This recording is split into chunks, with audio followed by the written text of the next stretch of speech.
he's just one of a kind, and he was so determined to be a great basketball player. And people don't realize how slight of a figure he was.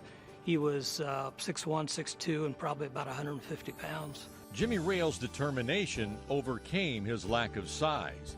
He was named first team All-State his junior and senior years at Kokomo High School, and the people of Kokomo filled their 7,500-seat gym every game to witness his magic.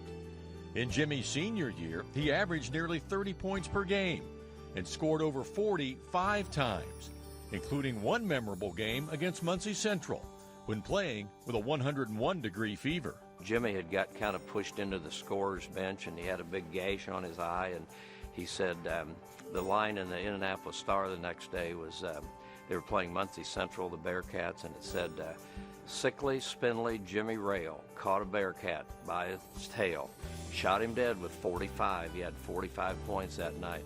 Sickly, spindly Jimmy Rayl. Jimmy Rayl was named Mr. Basketball in 1959 and then took his game to Indiana University. He didn't become a starter at IU until his junior season, but once he got his chance, he made the most of it, setting the IU single-game scoring record twice, a record that still stands today. He had 56 against Minnesota his junior year, and then he followed up with 56 his senior year against Michigan State. And he always talks about that year against Michigan State, he got 44 the first time he played them, 56 the second time. So he basically averaged 50 a game against Michigan State that year. It was nothing for him to take a couple steps beyond the midcourt line and shoot a jump shot. And the range was just astonishing. And of course, all his points scored were way before the three-point line.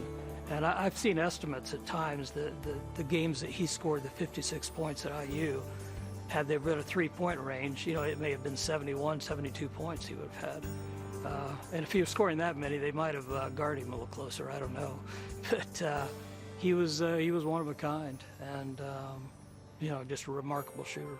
After IU, Jimmy was drafted by the Cincinnati Royals of the NBA, but instead took a job with Goodyear Tire and Rubber and played on their AAU team.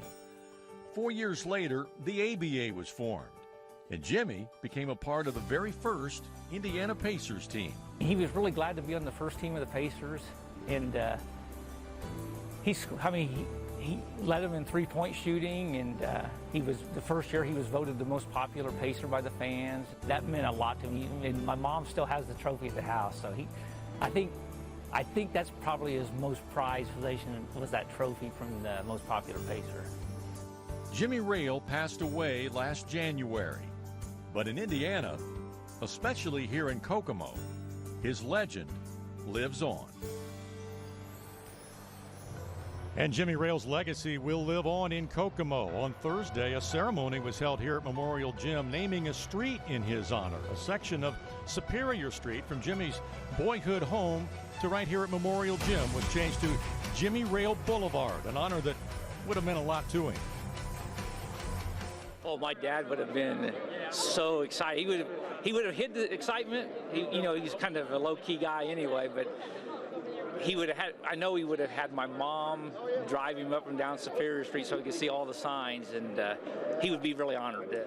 Jimmy Rayl has been a legend in Indiana basketball. He's helped, as was mentioned, build Hoosier hysteria that is Indiana basketball, and it's just been an honor of mine to be able to dedicate the street to honor not only Jimmy but his family in this way.